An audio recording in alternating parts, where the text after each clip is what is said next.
حي على الفلاح.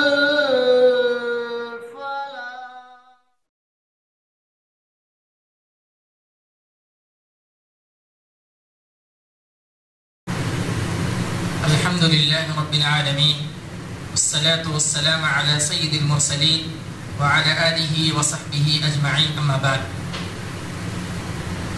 درس شروع کرنے سے پہلے میں ایک چیز بتلا دوں کہ جو ہم وتر کی نماز پڑھتے ہیں اور اس میں جو دعا پڑھی جاتی ہے اللہم اہدنی فیمن ہدیت، تو اس میں جہاں پر دعائیہ کلمات ہیں جیسے کہ اللہم اہدنی فیمن ہدیت، اے اللہ رب العالمین تو مجھے یا ہمیں ہدایت دے جیسا کہ تو نے اگلے لوگوں کو ہدایت دی.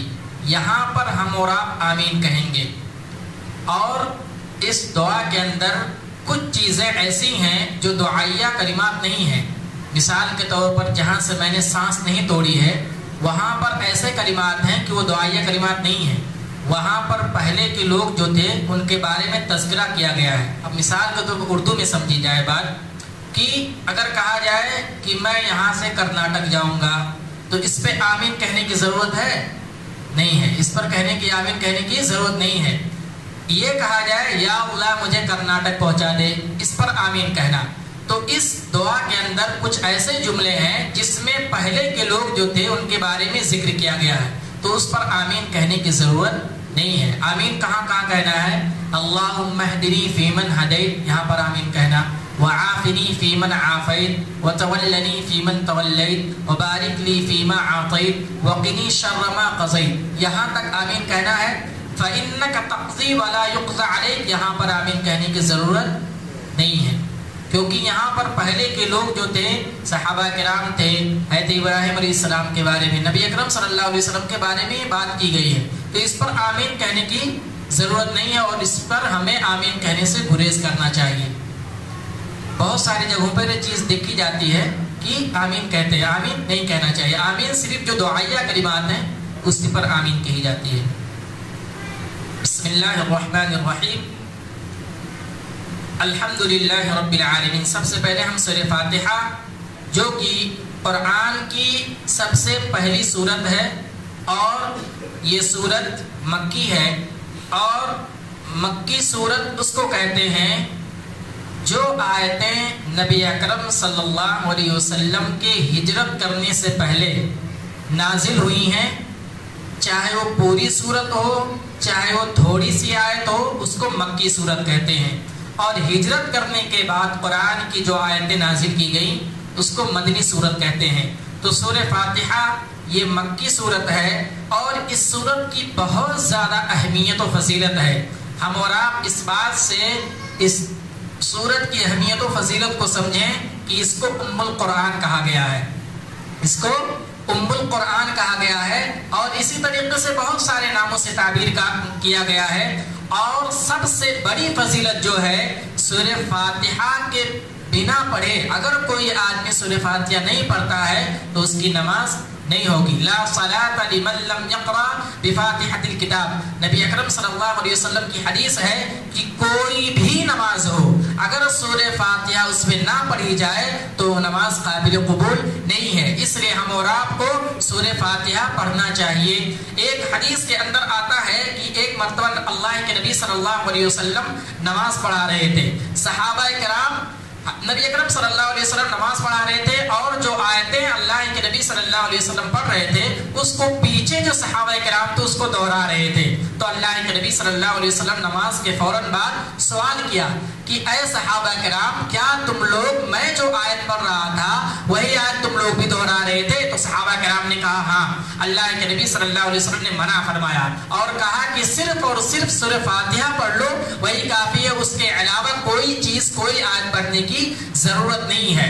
تو یہ سورہ فاتحہ کی اہمیت و فضیلت ہے کہ کوئی بھی نماز ہو، چاہے جہری نماز ہو، چاہے سری نماز ہو، چاہے تراویح کی نماز ہو، کوئی بھی نماز ہو، اس میں سورہ فاتحہ ہر ایک کو پڑھنا ضروری ہے. سورہ فاتحہ کی اہمیت و فضیلت ہے. اسی طریقے سے بہت ساری حدیثوں میں اس سورت کے بارے میں اہمیت و فضیلت بیان کی گئی ہے. آئیے ہم آگے بڑھتے ہیں. اس آیت اس سورت کی پہلی آیت الحمدللہ رب العالمین، تمام تعریف اس اللہ رب العالمین کے لیے ہے جس نے اس تمام جہان کو پیدا فرمایا ہے۔ الحمد میں جو الف لام ہے یہ حصر کے لیے ہے، یعنی اس دنیا کے اندر جتنی چیزیں ہیں ان سب چیزوں کو لے کر کے ساری چیزیں اللہ رب العالمین کی حمد و ثنا بیان کرتی ہیں اور تمام تعریف اللہ رب العالمین کے لیے ہے۔ اور اس میں رب کہا گیا ہے، تمام عالمین جو ہے، عالم جو ہے، عالمین کا لفظ آیا ہے، گویا کہ ہم اور آپ کو معلوم ہے کہ ایک یہ دنیا ہے جس میں ایک انسان بستا ہے، ایک عالم برزخ ہے، ایک قیامت قائم ہوگی، لیکن یہاں جمع کا لفظ استعمال کیا گیا ہے العالمین۔ اس سے کیا مراد ہے؟ یعنی گویا کہ انسانوں کی ایک الگ دنیا ہے اور اسی طریقے سے جو جنات لوگ ہیں، جن ہیں، ان کی الگ دنیا ہے، چرند پرند جو ہیں ان کی الگ دنیا ہے، اسی طریقے سے جتنے بھی مخلوقات ہیں ان سب کا رب کون ہے؟ اللہ رب العالمین ہے۔ اس لیے یہاں العالمین کا ذکر کیا گیا ہے اور اس آیت کے اندر توحید ربوبیت کے بارے میں بتلایا گیا ہے کہ اس دنیا کے اندر جتنی بھی چیزیں ہیں سب کا پیدا کرنے والا وہی رب ہے، وہی مالک ہے اور وہی سب کا پالنہار ہے، وہی سب کو دیکھتا ہے، وہی سب کو جلاتا ہے، وہی سب کو کھلاتا ہے۔ یعنی اس دنیا کے اندر جتنے بھی لوگ ہیں سب کا پالنے والا، سب کو جلانے والا، سب کو کھلانے والا رب ہے، وہ پالنہار ہے، وہ پالنے والا ہے۔ اسی طریقے سے دوسری آیت الرحمن الرحیم، رب العالمین ہے، بادشاہ ہے، بادشاہت اس کے ہاتھ میں ہے، وہ رب ہے اور اسی کے ساتھ ساتھ کیا ہے؟ رحمان و رحیم ہے۔ کوئی بھی بادشاہ ہو اس دنیا کے اندر یا کہیں بھی، اگر وہ ظالم ہو تو اس کی رعایا برباد ہو جائے گی، اس کی رعایا پریشان رہے گی۔ اگر کوئی بادشاہ اور لوگوں پر ظلم کرتا ہے تو اس کی رعایا جو ہے، اس کی بادشاہت بکھر جائے گی، لوگ اس سے خوش نہیں ہوں گے۔ اس لیے جو ہمارا رب ہے وہ رحمان ہے، رحیم ہے، اور رحمان کا لفظ جو ہے وہ یہ کہ اس کے پاس رحم کرنے کا مادہ اتنا زیادہ ہے کہ اس کی کوئی انتہا نہیں ہے، اور ایک ہی لفظ دو بار کہا گیا ہے، رحمان بھی ہے اور رحیم بھی ہے۔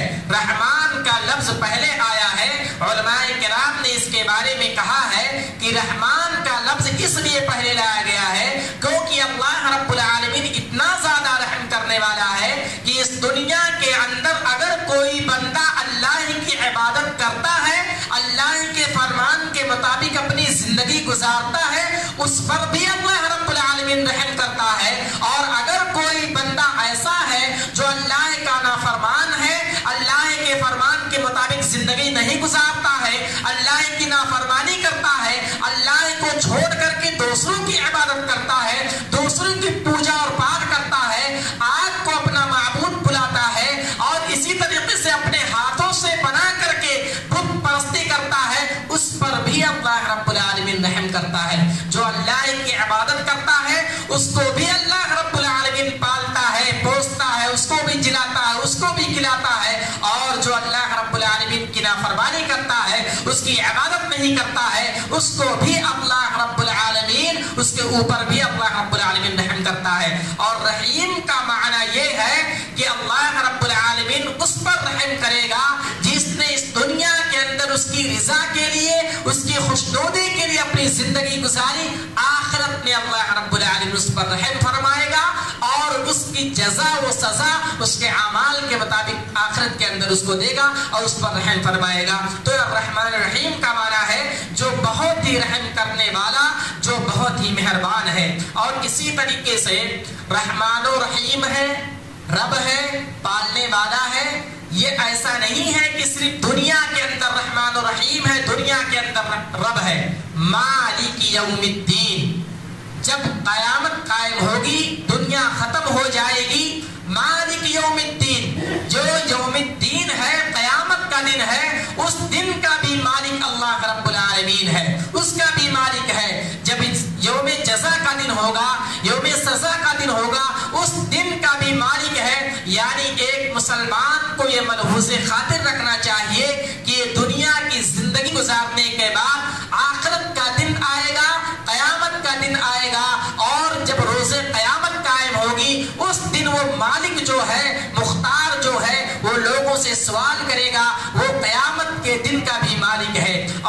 اسی طریقے سے جب ہم اور آپ کو معلوم ہو گیا کہ ہمارا رب وہی ہے، رحمان و رحیم ہے، قیامت کے دن کا بھی مالک ہے، تو ایک مسلمان کا یہ وطیرہ اور طریقہ ہونا چاہیے کہ ہمارا سر جو ہے اسی کے سامنے سجدہ کرے، اسی کے سامنے خم ہو جائے، ایاک نعبد و ایاک نستعین، کہ ہم صرف اور صرف تیری عبادت کرتے ہیں اور تجھ سے مدد چاہتے ہیں۔ ایک مومن بندے کا یہ طریقہ ہونا چاہیے اور یہ شعار ہونا چاہیے کہ ایک مومن بندہ جب رب مان لے، مالک یوم الدین کا اقرار کر لے، رحمان و رحیم اس کو تسلیم کر لے، تو ایک مومن کا یہ شعار ہونا چاہیے کہ اس کا سر اگر جھکے تو اس اللہ رب العالمین کے سامنے جھکے، وہ عبادت کرے تو اس ایک اللہ رب العالمین کے لیے جھکے۔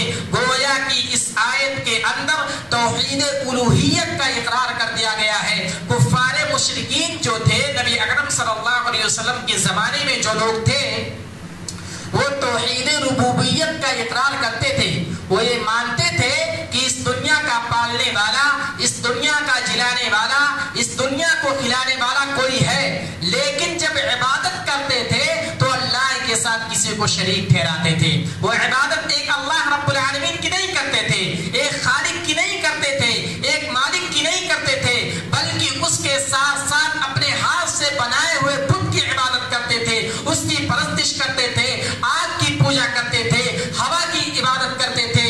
تو ہم اور آپ اگر مومن ہیں، خالص مومن بننا چاہتے ہیں، تو ایاک نعبد و ایاک نستعین، ہمارا سر جو جھکنا چاہیے وہ اللہ رب العالمین کے سامنے جھکنا چاہیے، ہماری عبادت جو ہونی چاہیے وہ ایک اللہ رب العالمین۔ اور اللہ کے نبی صلی اللہ علیہ وسلم نے کیا کہا تھا؟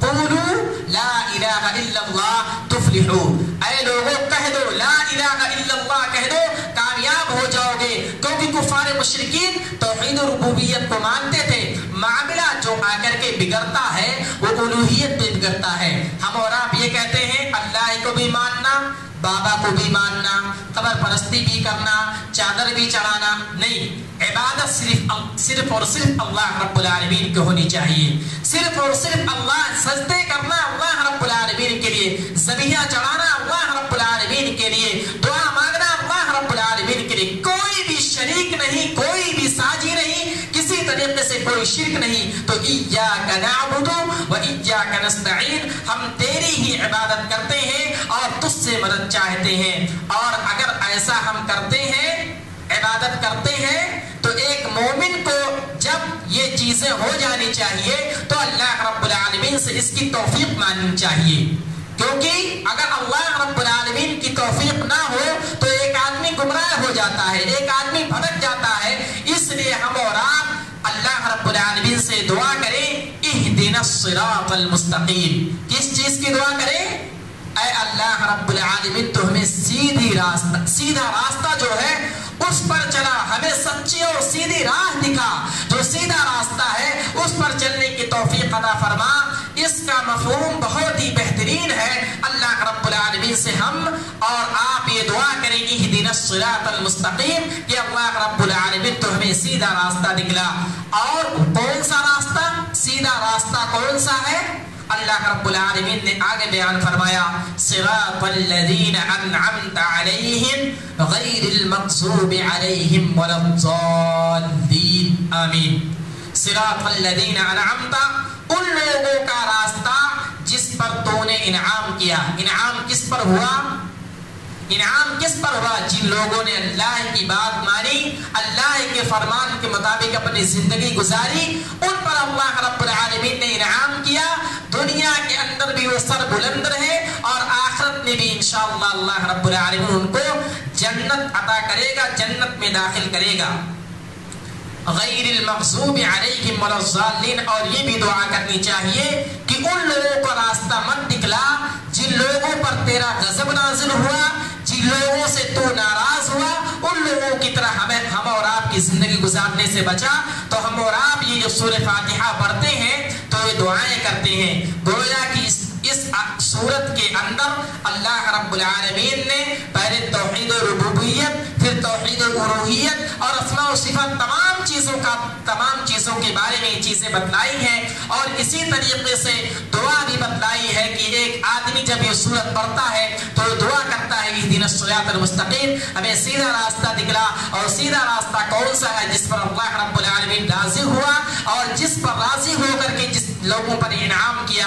اور اسی طریقے سے دوسری سورت جب ہم اور آپ پڑھتے ہیں، سورہ فاتحہ ختم ہوا، اور سورہ فاتحہ کی اہمیت و فضیلت اسلام کے اندر، قرآن کے اندر بہت زیادہ ہے، حدیث کے اندر بہت زیادہ ہے۔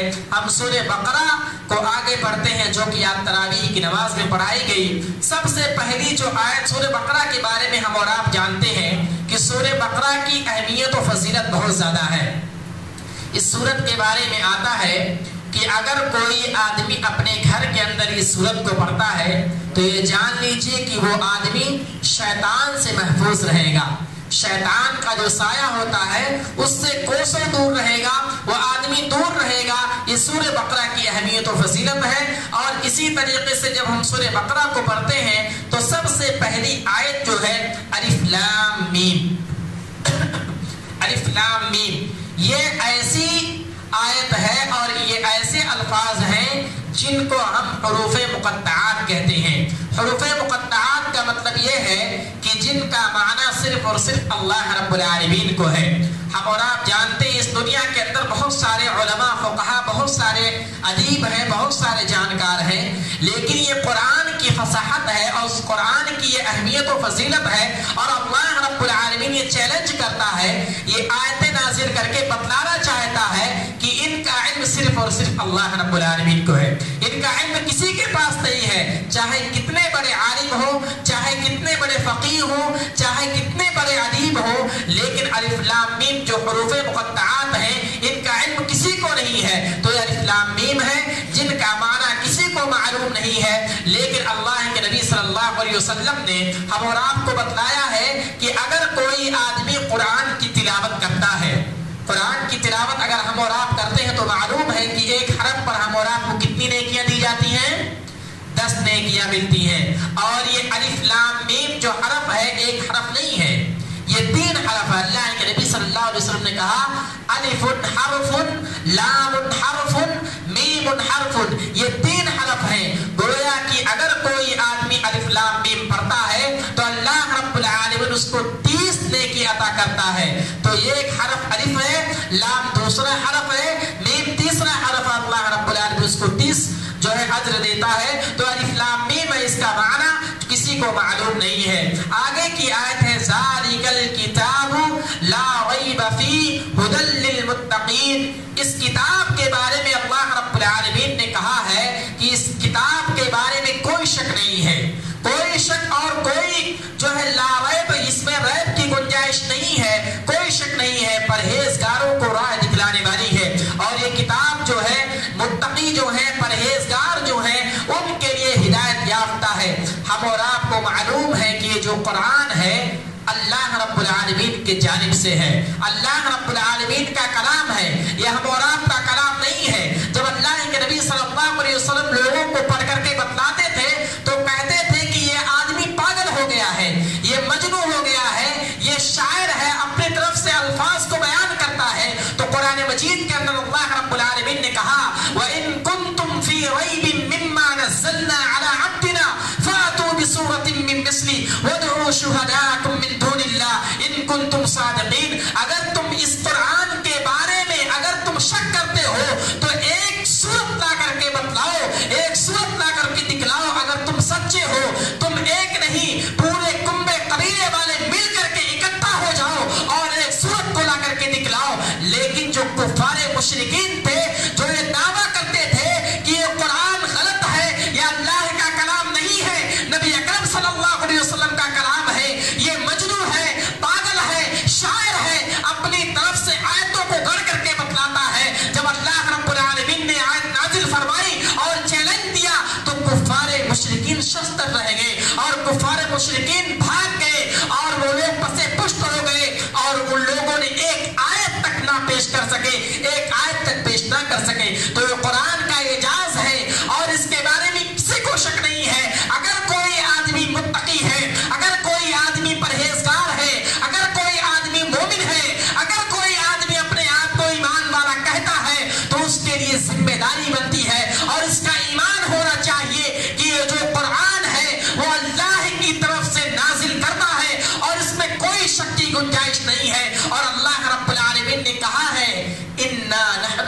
نزلنا الذکر وإنا لہ لحافظون، کہ ہم نے قرآن کو نازل فرمایا ہے اور ہم ہی اس کے ذمہ دار ہیں، اس کی حفاظت کی ذمہ داری خود رب کائنات نے لے رکھی ہے اور خود اللہ رب العالمین نے اس کی ذمہ داری لی ہے، اور اسی لیے اس قرآن کے اندر ایک حرف کی بھی کوئی تبدیلی نازل نہیں ہے، ایک حرف کی کوئی تغیر نہیں ہے، کوئی بھی آدمی اس قرآن کو نہ بدل سکا، اس قرآن کو چینج نہ کر سکا۔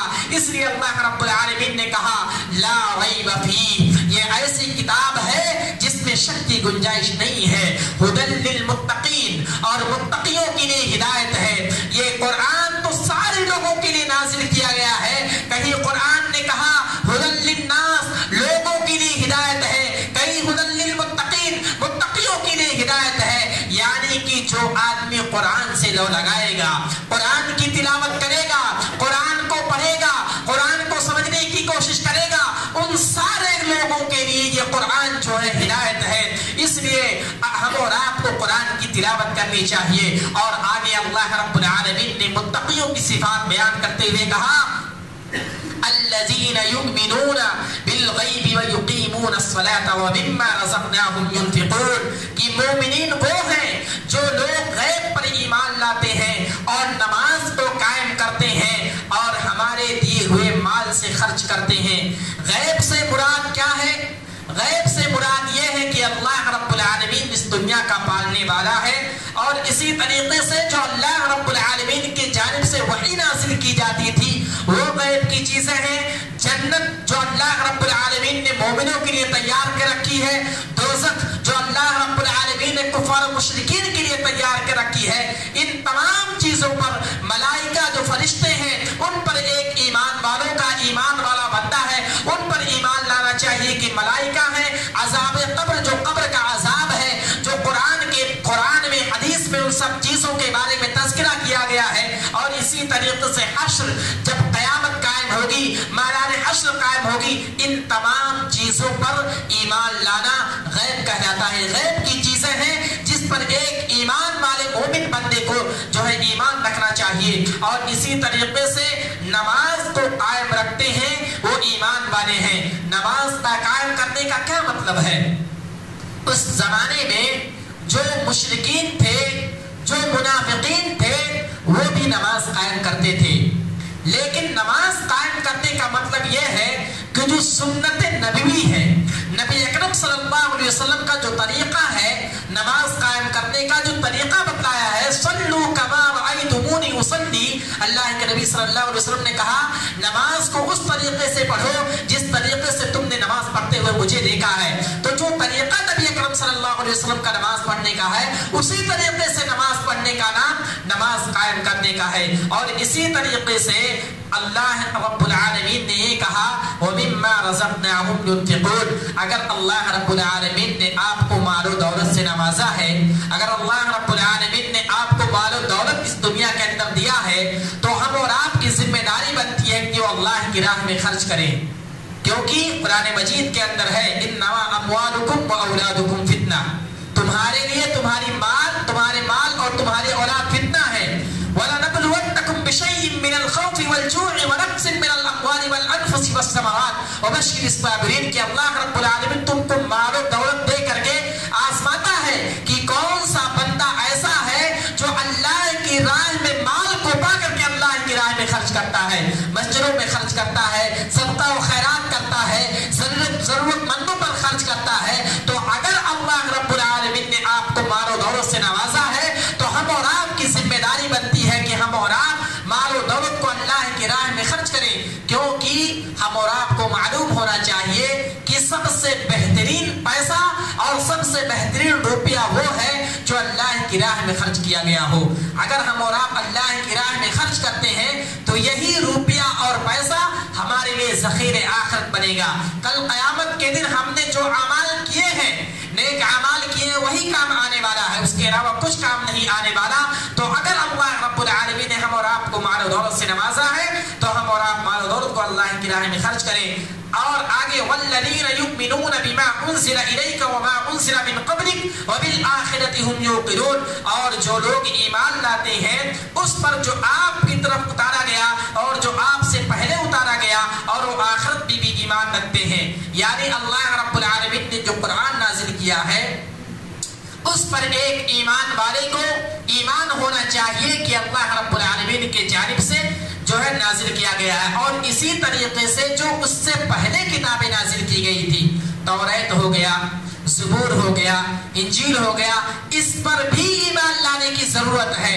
لیکن ہم اور آپ کو ایمان ہونا چاہیے کہ اللہ کا کلام ہے، چونکہ جو توریت والے تھے، انجیل والے تھے، اس پر تبدیلی کر دیا، اپنے حساب سے آیتوں کو مٹا دیا اور اس میں اپنی طرف سے آیتیں نازل کر دی، تو اس پر ہمیں جو ہے ایمان اور اس پر ہمیں جو ہے عبادت کرنے کی اور اس کے مطابق زندگی گزارنے کی ضرورت نہیں ہے۔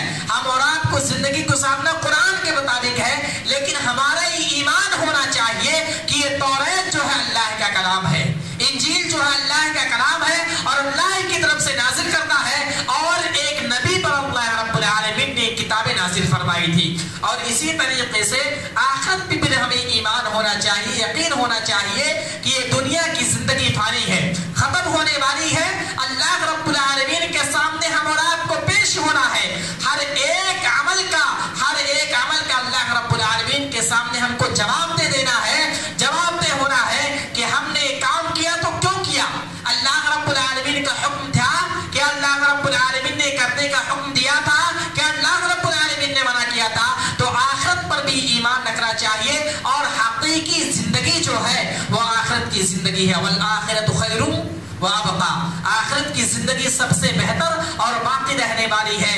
اولئک علی ھدی من ربہم واولئک ھم المفلحون، اور اگر کوئی بندہ ایسی زندگی گزارتا ہے تو ایسا بندہ ہی حقیقی معنوں میں کامیاب ہے اور حقیقی معنوں میں ہدایت یافتہ ہے، اور یہی لوگ کامیاب ہیں۔ چونکہ وقت جو ہے بہت زیادہ ہو گیا ہے، انشاءاللہ کل سے اور بھی تفصیل و گفتگو نہ کر کے ایک ایک آیت کے بارے میں چیزیں بتائی جائیں گی، اور انشاءاللہ اور بھی چیزیں بتائی جائیں گی۔ آخر میں اللہ رب العالمین سے دعا ہے کہ اللہ رب العالمین جو درس میں چیزیں بتائی گئی ہیں، اللہ رب العالمین تو ہمیں کہنے سننے سے زیادہ عمل کرنے کی توفیق عطا فرما۔ اللہ رب العالمین رمضان المبارک کا مہینہ آ گیا ہے، ہمیں زیادہ سے زیادہ روزے کا اہتمام کرتے ہوئے ذکر و اذکار کرنے کی توفیق عطا فرما۔ اللہ رب العالمین تو ہمیں جو ہم نے پہلی تراویح کی نماز ادا کی ہے، اللہ رب العالمین تو اسے قبول فرما۔ اللہ رب العالمین جو ہمارے ساتھی ہیں، ہمارے گھر والے ہیں، انہیں نماز پڑھنے کی، نماز تراویح پڑھنے کی اور درس سننے کے بعد اس کے مطابق زندگی گزارنے کی توفیق عطا فرما۔ اللہ رب العالمین جب تک ہمیں اس دنیا کے اندر رکھ، ایمان و اسلام کی حالت میں رکھ، اور جب ہمارا خاتمہ ہو تو ایمان کی حالت میں ہو۔ آمین۔ وآخر دعوانا الحمدللہ رب العالمین۔ السلام علیکم ورحمۃ اللہ۔